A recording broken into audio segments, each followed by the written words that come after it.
German women prison of wars braced for execution at dawn. Black Americans brought them breakfast instead.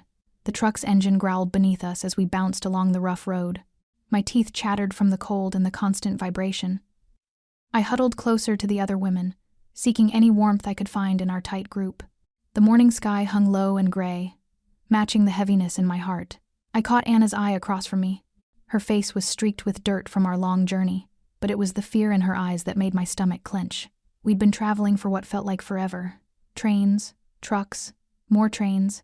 None of us knew where we were anymore, only that we were deep in American territory. The truck hit another bump, and I grabbed the wooden bench to steady myself. My uniform, once crisp and proud, was now wrinkled and stained. Like our spirits, I thought bitterly. We'd fought in North Africa, served the fatherland with dedication, and now here we were, captured, defeated, at the mercy of our enemies. Through gaps in the canvas cover, I caught glimpses of the landscape rushing past. Farmland stretched as far as I could see, dotted with silos and barns. It looked nothing like home. The thought made my chest ache. "Look," whispered Liesel beside me, pointing through a gap. In the distance, I saw it. Rows of wooden barracks surrounded by high fences topped with cruel coils of barbed wire.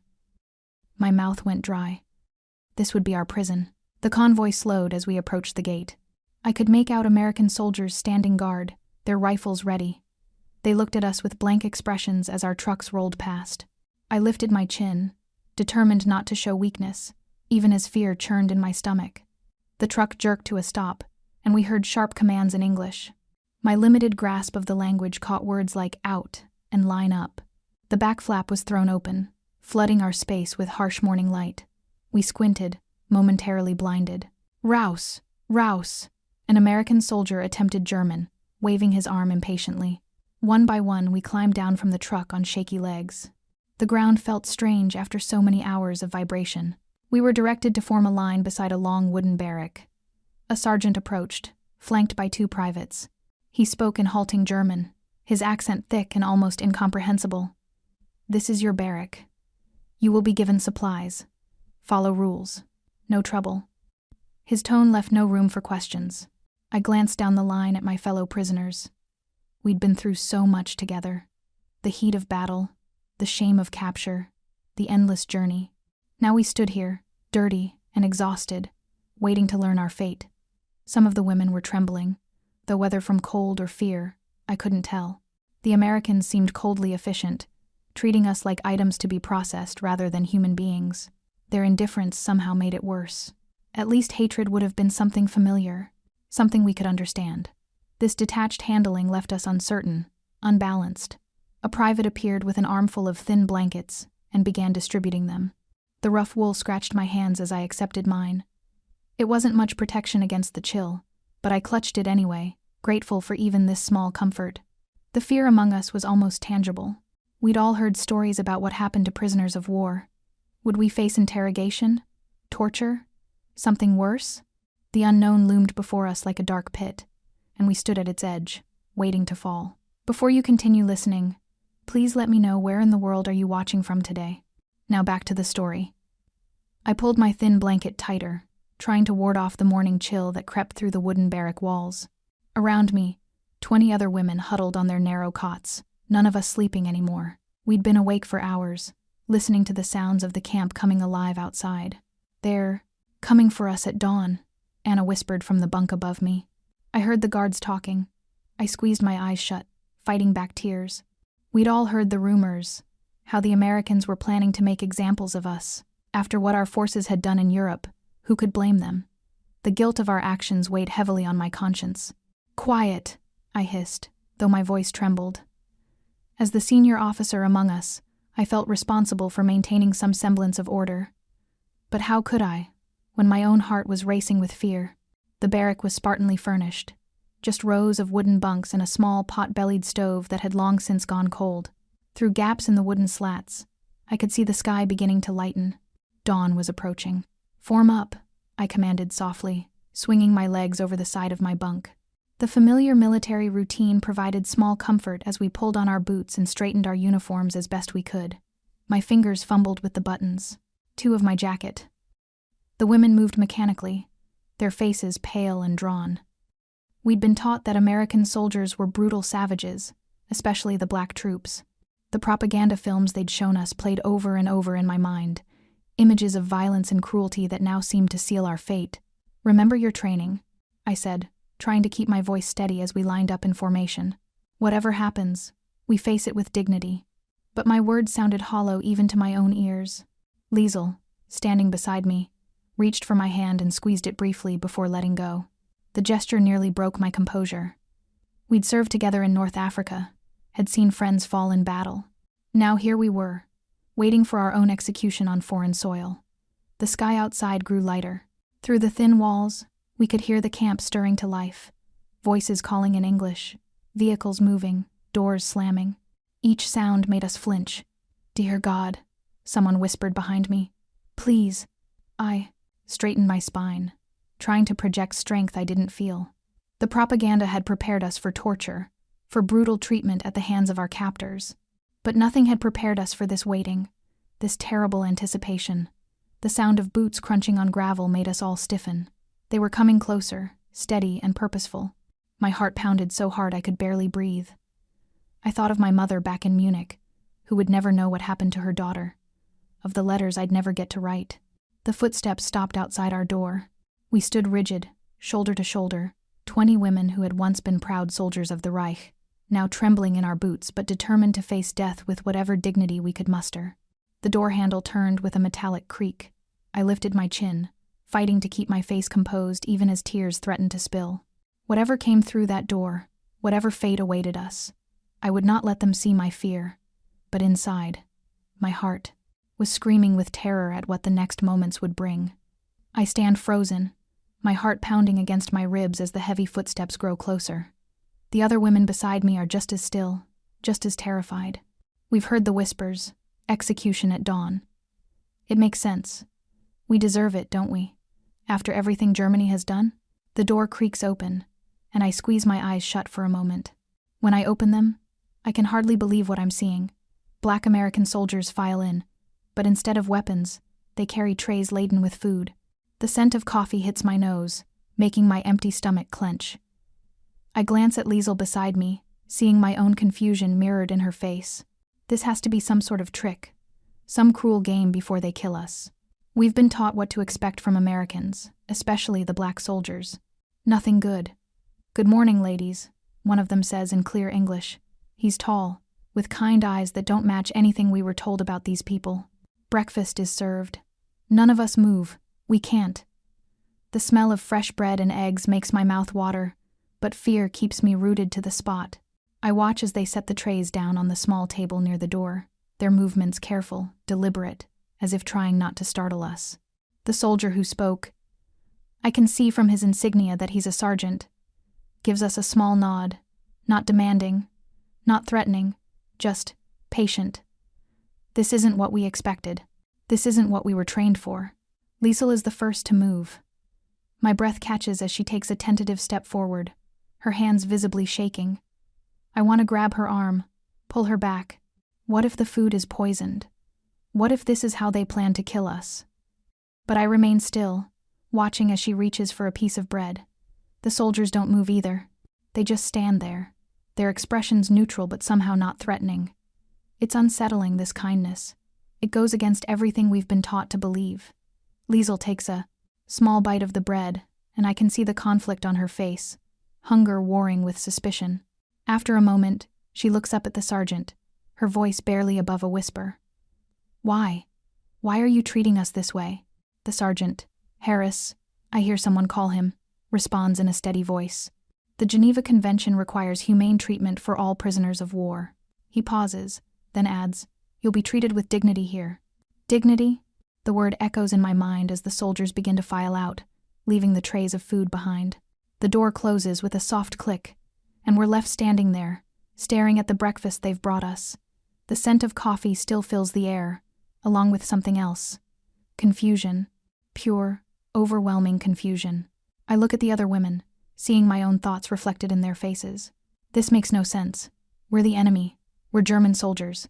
They're supposed to hate us, hurt us, kill us. Instead, they brought us breakfast.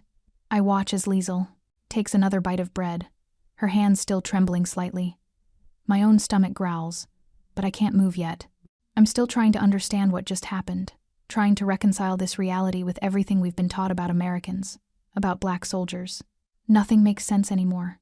I watch as the door closes behind the last American soldier, my hands still trembling. The breakfast tray sits half empty in front of me, and I can't shake the unsettling feeling in my stomach. Around me, the other women huddle in small groups, their voices barely above whispers. "It must be some kind of trick," I say, loud enough for the others to hear. "They're trying to make us let our guard down." Liesel, who's been quiet since the soldiers left, shakes her head. But why would they bother? We're already their prisoners. To humiliate us. Another woman, Greta, chimes in. To show how superior they are. First, they treat us like humans, then they'll show their true colors. I run my fingers along the rough wooden table, remembering the way the black soldier, Sergeant Harris, he'd called himself, had handed me the coffee. His hands were steady, his eyes kind. It doesn't make sense. Nothing about this makes sense. They're animals, I insist, but the words sound hollow, even to my own ears. That's what we were taught. They can't be trusted. Several women nod in agreement, but I notice others looking down at their empty plates with uncertainty. The bread had been fresh, the eggs warm. Such a simple thing, yet it feels like a betrayal to acknowledge the kindness in it. My brother fought against them in North Africa, I continue, standing up to pace the length of our barracks. He told me stories about their savagery, about how they... Your brother told you what the party wanted him to believe. Liesel interrupts, her voice quiet but firm. She stands up, brushing crumbs from her uniform. Just like they told us all what to believe. Her words hit me like a physical blow. So you trust them now? After one breakfast? No, she says, moving toward the door.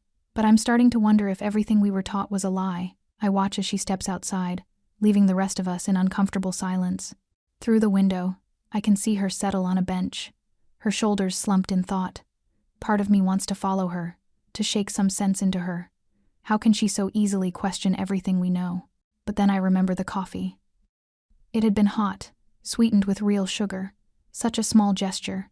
Yet in all my years of service, I'd never seen the enemy treated with such humanity.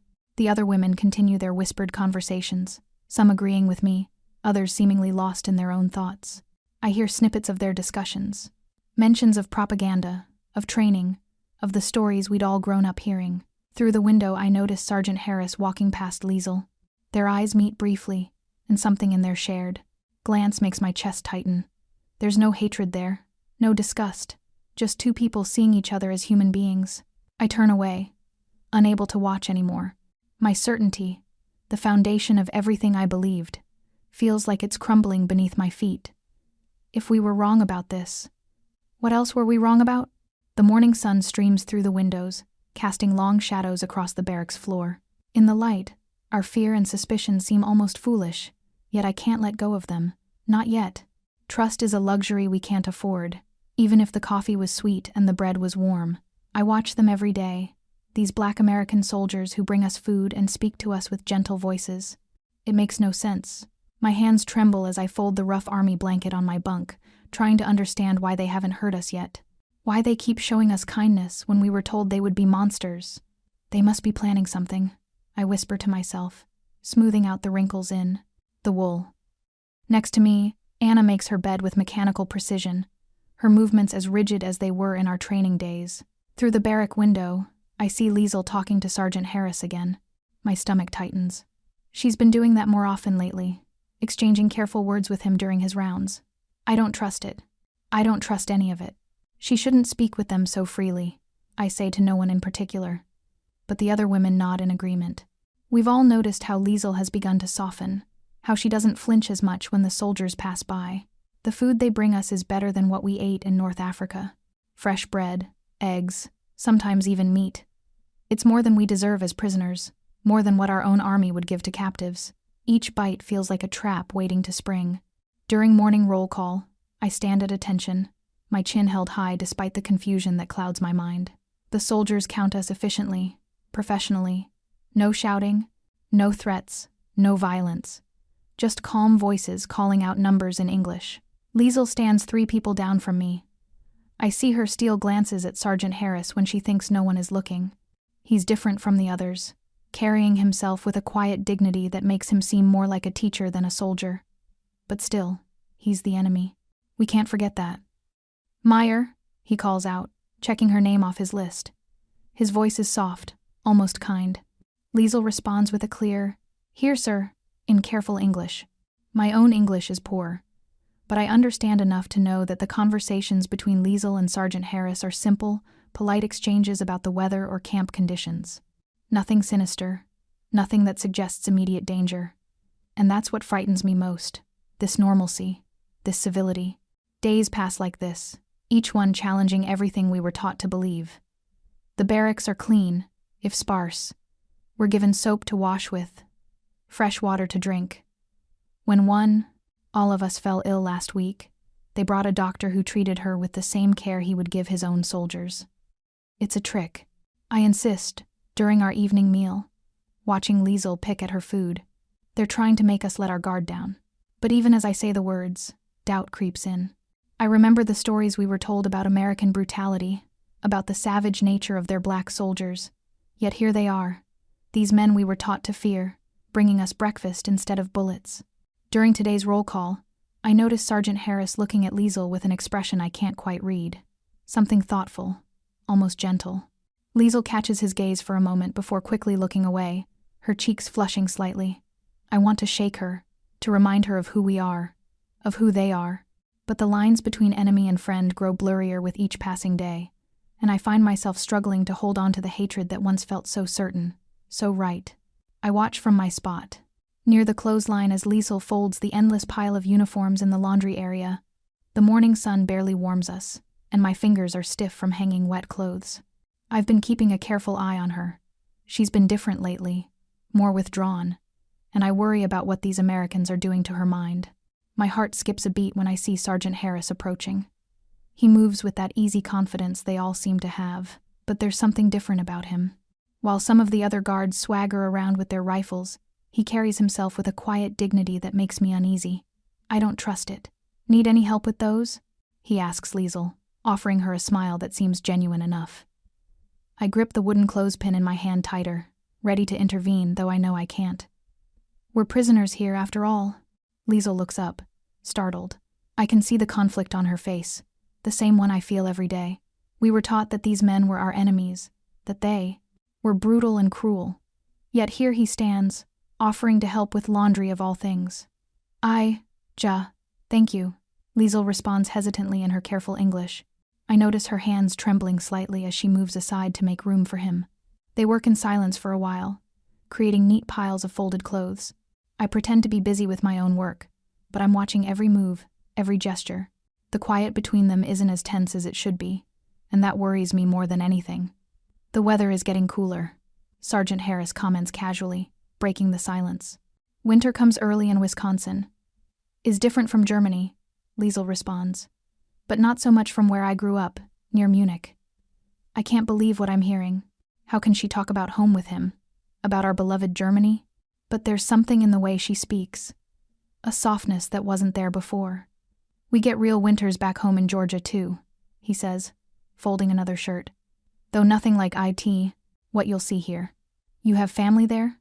Liesl asks, and I want to scream at her to stop, to remember who we are, who he is.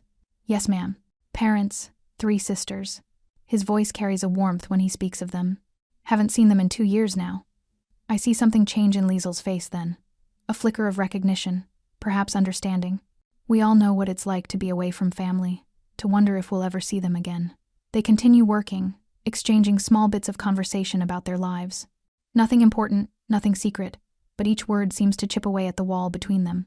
I watch as Liesl's shoulders gradually relax, as her movements become less rigid.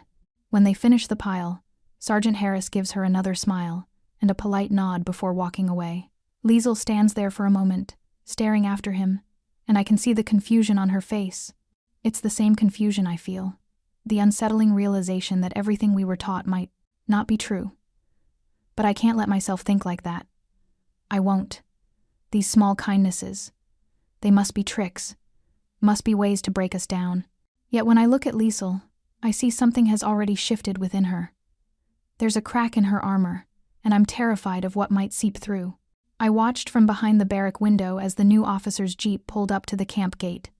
His crisp uniform and stern face sent a chill through me. This wasn't like the other Americans we'd grown used to seeing. There was something cold in his eyes, something that reminded me of the ruthlessness we'd left behind in Germany. "Another officer," I whispered to the others gathered near me. Liesl stood closest, her face tight with worry. The women around me shifted nervously as Colonel Redding stepped out of the vehicle. His boots crunched on the gravel as he surveyed our camp with sharp, calculating eyes. Even from this distance, I could see the hardness in his expression, so different from Sergeant Harris's gentle demeanor. "This isn't good," I muttered, mostly to myself. "Look at how he carries himself, like the SS officers back home." The colonel's first announcement came through the camp speakers that afternoon. His voice was as cold as his appearance. All prisoners were to be questioned and evaluated. Those deemed dangerous would be transferred to a different facility. My stomach churned at his words. "They're going to separate us," Anna whispered beside me, her voice trembling. "After everything, they're going to treat us like animals anyway." I wanted to comfort her, but fear had frozen my tongue.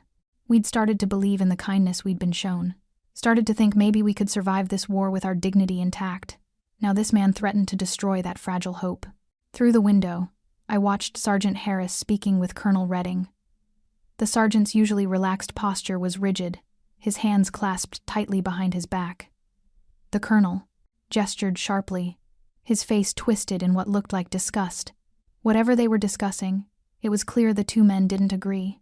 Later that evening, as we lined up for dinner, I noticed the change immediately. The easy conversations between guards and prisoners had disappeared. The black soldiers who usually served our meals kept their eyes down, their movements mechanical. Colonel Redding stood watching from the mess hall entrance, his presence casting a shadow over everything. "Papers," he barked at Liesl when she reached the front of the line. "Your identification number." I saw her hands shake as she pulled out her prisoner card. The colonel snatched it from her, examining it with narrowed eyes before throwing it back at her. "Report for questioning tomorrow at 0800, he ordered. "All of you will be evaluated." The rest of us received the same treatment. One by one, we were assigned times for our interrogations. The food turned to ash in my mouth as I thought about what tomorrow might bring. That night, none of us could sleep. We lay in our bunks, whispering our fears to each other in the darkness. Would we be separated? Sent to worse places? The unknown terrified us more than anything. Morning came too quickly. We stood in line outside the questioning room, our breath visible in the cold air. Liesl was ahead of me, her shoulders tense. When Colonel Redding appeared, his footsteps echoing across the yard, I saw her flinch. The kind treatment we'd known seemed like a distant dream now. As we waited, I caught glimpses of Sergeant Harris and the other black soldiers watching us from across the yard. Their faces showed concern, but under Colonel Redding's rule, they seemed powerless to help us. I reached out and squeezed Liesl's hand. We both knew what was at stake. Everything could change with these interrogations. I watch as Anna returns from her interrogation, her face ashen and hands trembling. She's the third one they've questioned today. "Colonel, Redding's arrival has changed everything in our camp. The peaceful routine we'd grown used to feels like it happened in another lifetime." "Next," a gruff voice calls out. My heart pounds as Liesl stands up from beside me. She squares her shoulders, but I can see the fear in her eyes. We've all heard how Colonel Redding treats prisoners. Nothing like the unexpected kindness we've received from Sergeant Harris and his men. Through the thin walls of our barracks, I've been listening to the colonel's voice all morning. His tone is sharp, cutting through the air like a knife. Sometimes he shouts, and other times he speaks so quietly it makes my skin crawl. I try not to think about what Liesl must be facing in there. "They're going to send us away," whispers Greta, another one of our group, "to one of those camps where they break people." I shush her quickly, but her words echo what we're all thinking. The relative peace we've known here could end at any moment. The thought makes my stomach churn. We've gotten used to regular meals, clean quarters, and guards who treat us like human beings. Even the Black American soldiers, whom we were taught to fear and despise, have shown us nothing but respect. The door creaks open, and Liesl emerges. Her face is pale, but her jaw is set in that stubborn way I know so well. She walks stiffly past us, her eyes fixed straight ahead. I want to reach out to her, but something in her expression stops me. Through the window, I spot Sergeant Harris standing near the mess hall. He's looking our way, and for a moment, I think I see concern on his face. It's strange how his presence has become almost comforting these past weeks. But now, with Colonel Redding here, everything feels uncertain again. "Erika Muller," the voice calls. My turn has come. The interrogation room is small and poorly lit, just as the others described. Colonel Redding sits behind a desk, his face half in shadow. A single lamp casts harsh light across the wooden surface between us. "Sit," he commands in English, not bothering with German. I lower myself into the chair, trying to keep my hands steady in my lap. "Your role in North Africa?" he demands. "I was a nurse," I respond in careful English. "In the medical unit." He shuffles through some papers. "And your involvement in combat operations?" "None, sir. I treated wounded soldiers." His eyes narrow. "Both sides?" The question catches me off guard. I think of the times we were ordered to ignore Allied wounded, to save supplies for our own men. The guilt rises in my throat. "Only German soldiers," I admit quietly. Colonel Redding leans forward, his face now fully visible in the lamp's glare. "So you left Allied soldiers to die?" The accusation hangs in the air between us. I want to explain that we had no choice, that orders were orders, but the words won't come. Instead, I think of Sergeant Harris and his men, how they bring us warm food and treat our sick without hesitation. The contrast makes me feel ashamed. "Answer the question, Fräulein Muller." I force myself to meet his gaze. "Yes, sir. We did." I watch from my bunk as the others try to sleep, their breathing uneven after today's harsh interrogations. My stomach growls, reminding me that we barely touched our meager dinner rations. The stress of Colonel Redding's questioning had killed our appetites earlier, but now hunger gnaws at us all. A soft scratching sound draws my attention to the barracks door. My heart skips a beat. Through the window, I catch sight of a familiar silhouette, Sergeant Harris. He's carrying something, moving with careful steps in the darkness. I hold my breath, not daring to make a sound. The door creaks open just enough for him to slip inside. The moonlight catches his face for a moment, and I see the determination there. He's risking so much by being here. In his arms are several packages wrapped in brown paper.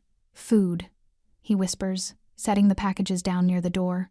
"Share it quietly." Before anyone can respond, he's gone like a shadow. I wait a few moments, then slip from my bunk. My bare feet make no sound on the wooden floor as I retrieve the packages. The paper crinkles slightly as I unwrap them, revealing bread, cheese, and even some dried fruit. "What is it?"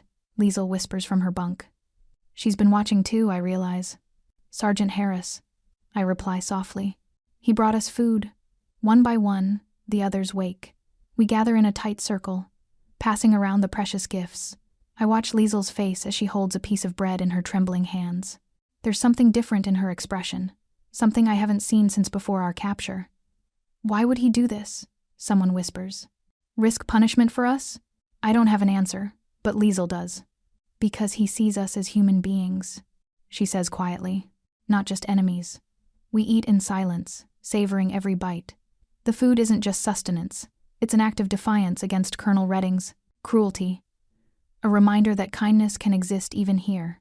I think about how different this is from what we were taught to expect from Americans, especially Black Americans. Liesel sits with her back against the wall, holding a piece of dried fruit like it's something precious. "I never thought," she starts, then stops. "Everything they told us about Americans, about people like Sergeant Harris, it was all lies." I watch her carefully. We've been friends since before the war, and I know how deeply she believed in our cause. To hear her question it now. "This changes everything, doesn't it?" I ask her softly. She nods, and I see tears in her eyes. "How can I hold on to hate when faced with such kindness?" she whispers. "How can I keep believing what they taught us when the truth is right here in front of us?" I understand her struggle. Each act of kindness from these men, especially Sergeant Harris, chips away at the foundation of everything we were raised to believe. It's terrifying and liberating all at once. We finish our midnight feast in silence, each lost in our own thoughts. But I can see the change in Liesel's face, the way she keeps glancing at the door where Sergeant Harris disappeared. Something has shifted in her tonight, something fundamental. I watch the camp come alive. From my spot near the barracks window, I see Colonel Redding marching across the yard, his face twisted in anger. Sergeant Harris stands at attention. But there's something different about his posture today. A quiet defiance I've never seen before. These are enemy combatants, Sergeant. Colonel Redding's voice carries across the yard. Not guests at a summer camp. I lean closer to the window, pressing my ear against the cold glass. The other women in our barracks gather around me, their breaths fogging up the pain. Sir, with all due respect, Sergeant Harris responds, his voice steady and calm. The Geneva Convention is clear about the treatment of prisoners of war. The Geneva Convention? Colonel Redding spits the words out. These women fought alongside Hitler's forces in North Africa. They don't deserve. Every prisoner deserves basic human dignity, sir. Harris interrupts, something I've never seen him do before. Liesel stands beside me, her fingers gripping the windowsill until her knuckles turn white. I can see the conflict in her eyes, the same conflict I feel churning in my stomach. You're walking a dangerous line, Sergeant, Colonel Redding warns, stepping closer to Harris. These extra rations, these courtesies you've been extending, they end now. Do I make myself clear? Crystal clear, sir. Harris's voice remains steady, but I can see the tension in his jaw. The confrontation continues, their voices rising and falling like waves. More soldiers gather to watch, and I notice the divide among them. Some nodding in agreement with the colonel, others shifting uncomfortably. I want these prisoners ready for transfer by the end of the week, Colonel Redding announces. No more coddling. My heart drops at his words. Transfer. The word spreads through our barracks like wildfire, whispered in fearful German. We've heard stories about other camps, places where kindness is as rare as summer snow. Liesel suddenly moves away from the window, her face set with determination. Before any of us can stop her, she's heading for the door. Liesel, no. I hiss, but she's already outside. Through the window, I watch her approach Sergeant Harris, who has remained behind after Colonel Redding's departure. My chest tightens with anxiety as she stops in front of him. Even from here, I can see her hands trembling. Why? I hear her ask. Why do you show us kindness when others see us as the enemy? The yard falls silent. Other prisoners peek through their windows, and the guards on duty turn to watch. Harris looks at Liesel for a long moment before answering. Because cruelty has no place in this world, he says, his voice carrying clearly across the yard. Not toward anyone, no matter who they are or what side they're on. I see Liesel's shoulders stiffen, then slowly relax. The simple truth in his words seems to hit her like a physical force. She stands there, speechless, as if seeing him, seeing all of us, in a new light. The moment stretches between them, heavy with meaning. Then Liesel turns and walks back toward our barracks, her face a mask of confusion and revelation. When she returns, none of us speak. We don't need to. We've all heard his words, and they've shaken something loose in each of us, something we didn't even know was there. I watch from behind the barracks as Colonel Redding storms across the yard, his face red with anger. Sergeant Harris follows close behind him, and though I can't hear their words clearly, the tension between them is as sharp as razor wire. My stomach knots as I remember the whispers that have been circulating through our barracks. We're to be transferred to another camp. Liesel stands next to me, her shoulders stiff. We've grown closer these past weeks, sharing our fears in hushed conversations after lights out. They're going to separate us, she whispers, her voice trembling. I grip her arm. Be quiet, I warn her, though my own heart pounds against my ribs. Through the window of the command office, we can see Colonel Redding gesturing angrily, his shadow stark against the glass. Sergeant Harris stands straight-backed, his composure unwavering even as the colonel's voice rises loud enough for fragments to reach us. Cannot coddle the enemy. Geneva Convention clearly states. Transfer orders already. More officers. To file into the building. A meeting, clearly. I strain to see through the dusty window, counting the shapes moving inside. 5, maybe 6 men. Sergeant Harris is the only black soldier among them. We should go, I tell Liesel. If they catch us listening. Wait, she breathes, her eyes fixed on the scene before. Us. Through the window, I can see Sergeant Harris speaking now, his stance firm but respectful. Colonel Redding's face grows darker with each passing moment. The other officers shift uncomfortably, glancing between the two men. My fingers find the cross I wear beneath my shirt, a habit from childhood that surfaces in moments of stress. I think of home, of the certainties I once held. We were taught that Americans were our enemies, that they were brutal and without mercy. Yet here stands Sergeant Harris, defending us. The meeting stretches on. More raised voices. More gesturing. I catch snippets about post-war procedures and repatriation protocols. My German mind struggles with some of the English words, but the meaning is clear enough. They're deciding our fate. Finally, Colonel Redding throws up his hands in what looks like frustrated surrender. He turns away from Sergeant Harris, pacing the small office. The other officers begin nodding, some making notes on papers. "Look," Liesl whispers, pointing.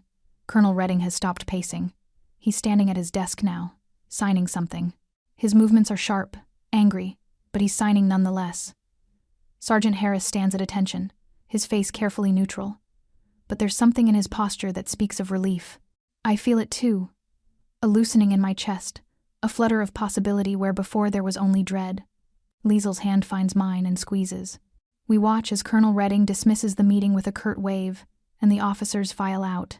When Sergeant Harris emerges into the sunlight, he pauses, his eyes meeting ours for just a moment. He doesn't smile. He can't. Not here. Not now. But there's something in his gaze that makes me believe, for the first time since our capture, that maybe we won't be condemned to a harsh fate after all. "Come," I tell Liesl, tugging her away from our hiding spot. "We've seen enough." As we walk back to our barracks, I notice my hands are steady. The constant tremor of fear that has been my companion these past months has, for now at least, gone quiet. I watch from my bunk as Liesl paces back and forth near the window.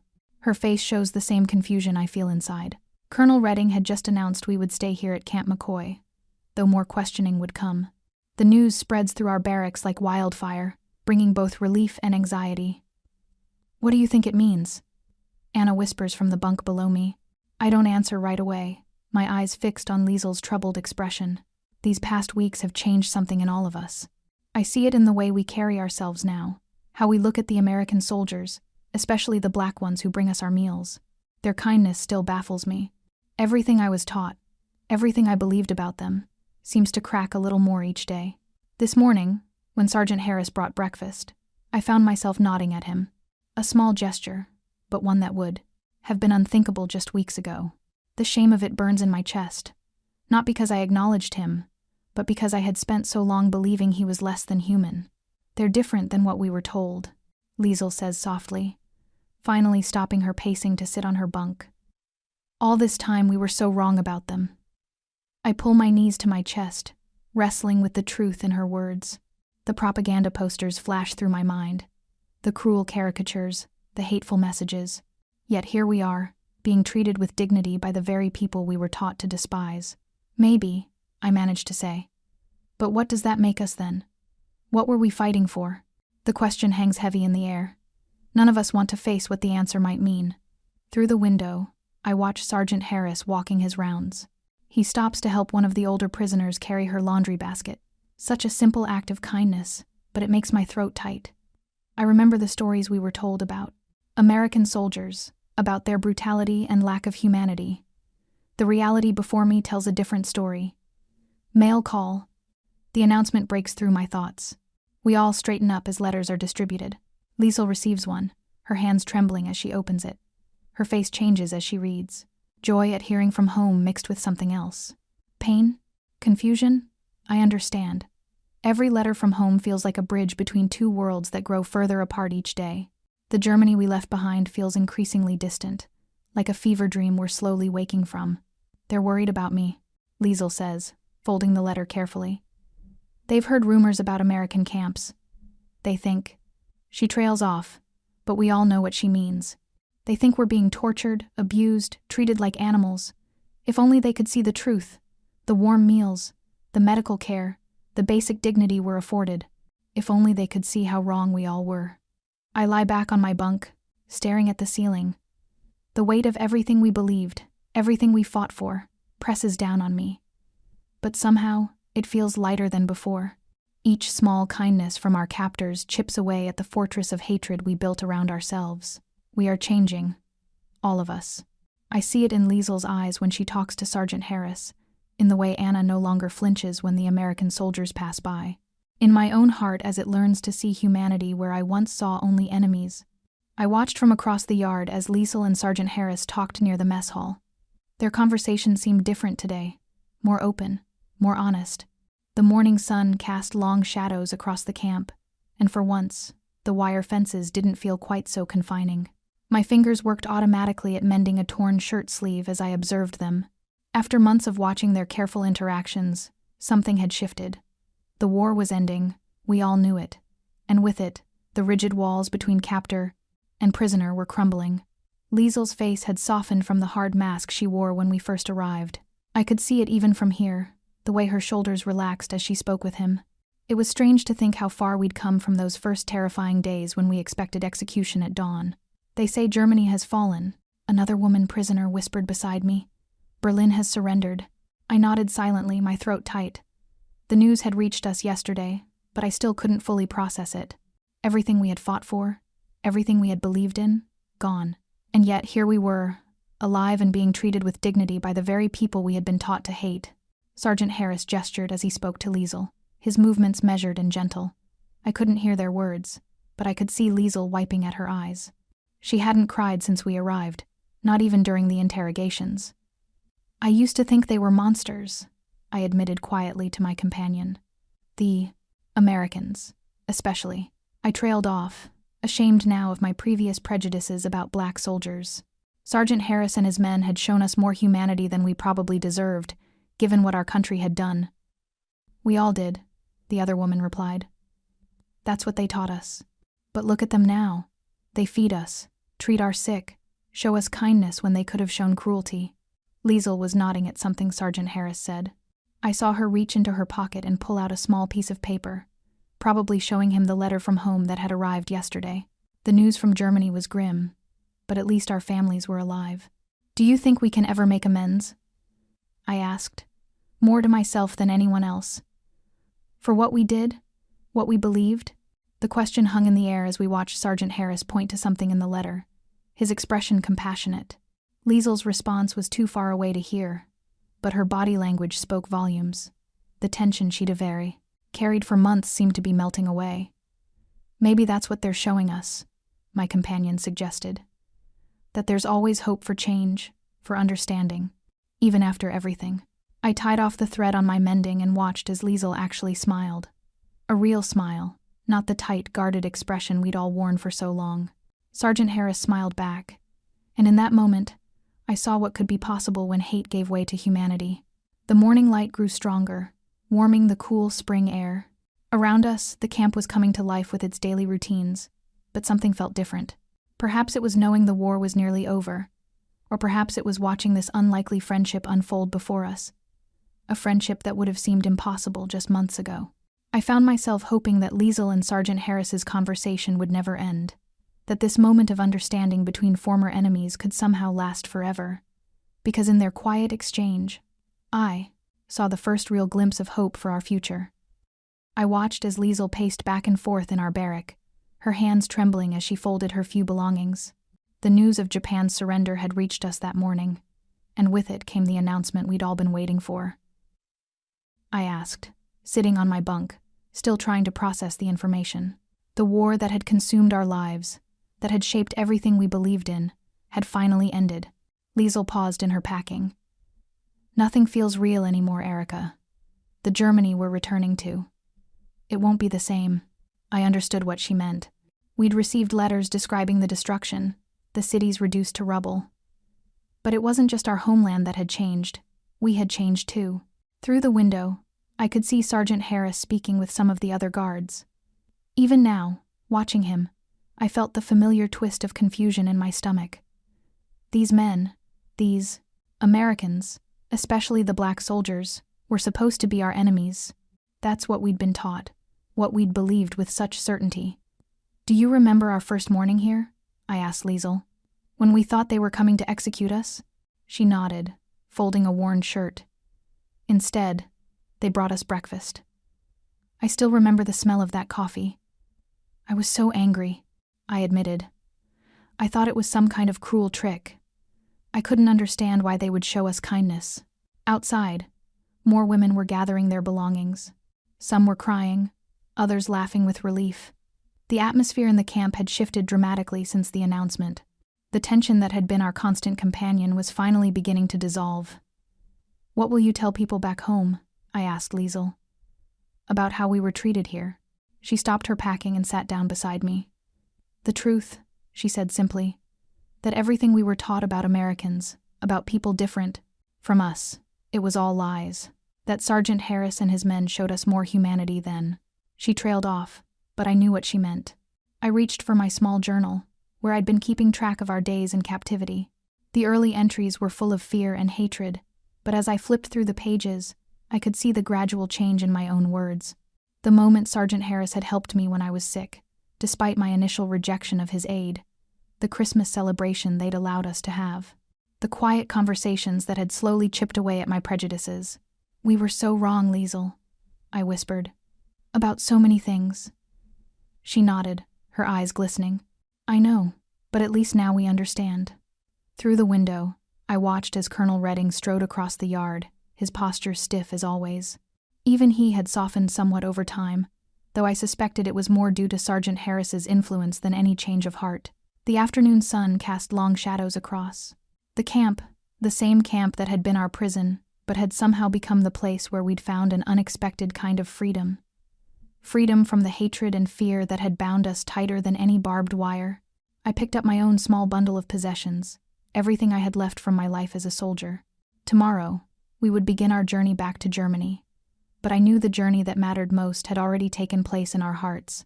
The gray morning light filters through the window as I watch Liesel at her small desk. Her pen moves steadily across the paper, and I can see the emotions playing across her face as she writes. We've been back in Germany for 3 weeks now, trying to piece our lives back together in this broken country. From my bed, I observe her carefully chosen words, her measured breaths. She pauses occasionally, dabbing at her eyes with her sleeve. I know she's writing to him, to Sergeant Harris.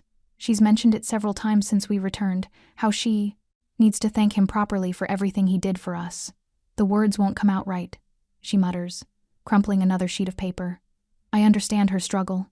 How do you thank someone who changed everything you believed?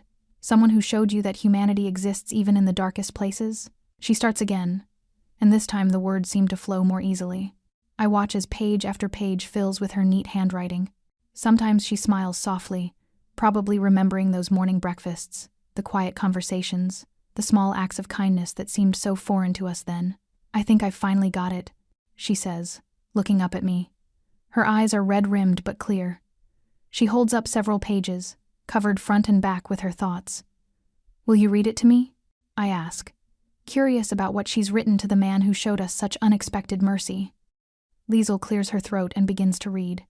She tells him about our journey home, about the devastation we found here, but mostly she writes about how he changed her, changed all of us. How his kindness taught us to see beyond the hatred we'd been fed for so long. Your compassion, she reads, showed me that even in war, we can choose to be human.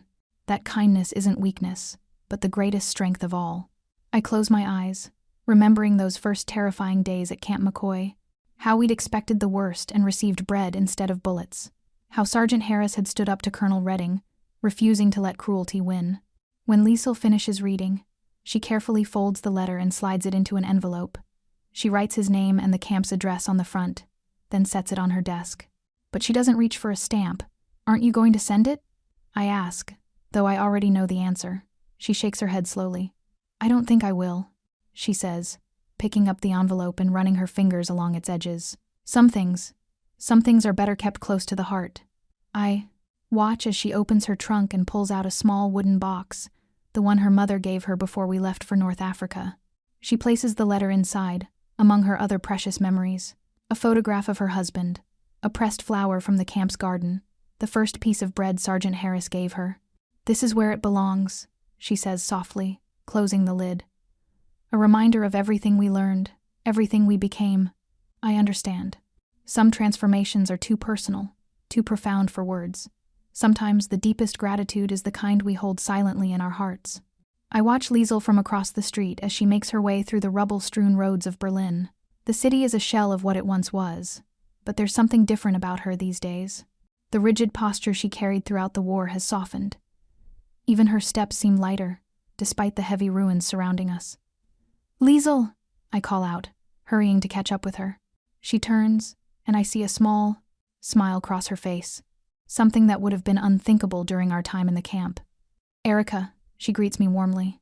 We fall into step together, picking our way carefully around chunks of broken buildings. The streets we once knew like the backs of our hands are now unfamiliar landscapes of destruction. I saw you writing late last night, I say carefully. We share a small apartment now, both of us trying to rebuild our lives in this broken city. Was it to him? To Sergeant Harris? Liesel's cheeks flush slightly, but she doesn't deny it. Yes, she admits, though I doubt I'll ever send it. I understand her hesitation. We both carry memories from that camp in America, memories that challenged everything we'd been taught to believe. What did you write to him? I ask, genuinely curious. I thanked him, she says softly, pausing to look up at a partially collapsed building, for showing me that kindness exists even in the darkest places, for helping me see that the world isn't as black and white as we were taught. Her words make me uncomfortable, stirring up my own conflicted feelings about our time as prisoners. Unlike Liesel, I haven't fully made peace with it all. Do you really think they were being kind? I challenge. Maybe they were just following orders, like we did. Liesel shakes her head. No, Erica. Remember that night when Colonel Redding wanted to transfer us? Remember how Sergeant Harris stood up for us? That wasn't orders. That was humanity. We walk in silence for a while, passing by people clearing debris from their homes. The sound of hammering and rebuilding fills the air, a constant reminder that life goes on, even after everything that's happened. You've changed, I finally say. We all have, Liesel responds, but there's no bitterness in her voice. But maybe some changes are for the better. Those American soldiers, they could have treated us with hatred. They had every right to. Instead, they showed us mercy, kindness. They taught me that enemies aren't always what we imagine them to be. I watch as she stops to help an elderly woman move some bricks from her doorway. There's a gentleness to Liesel now that wasn't there before. The war hardened all of us, but somehow, against all odds, our time in that American camp softened something in her. Will you ever send it? I ask as we continue walking. The letter, I mean. Liesel shakes her head. Some things don't need to be said out loud to be true, she replies. What matters is that I know what I learned there. That's enough. I notice how she stands straighter now, how her eyes seem clearer. The weight of hatred and fear that we all carried during the war seems to have lifted from her shoulders. She's found something I'm still struggling to grasp. Peace with the past. Looking up at the cloudy Berlin sky, Liesel takes a deep breath. The war is over, but its lessons linger. I can see it in the way she carries herself, in the kindness she shows to others. Even in this broken city, she's living proof that people can change, that understanding can grow in the most unlikely places. I hope you like this story. Please share what's your favorite part of the story and where in the world you are watching from. Have a wonderful day.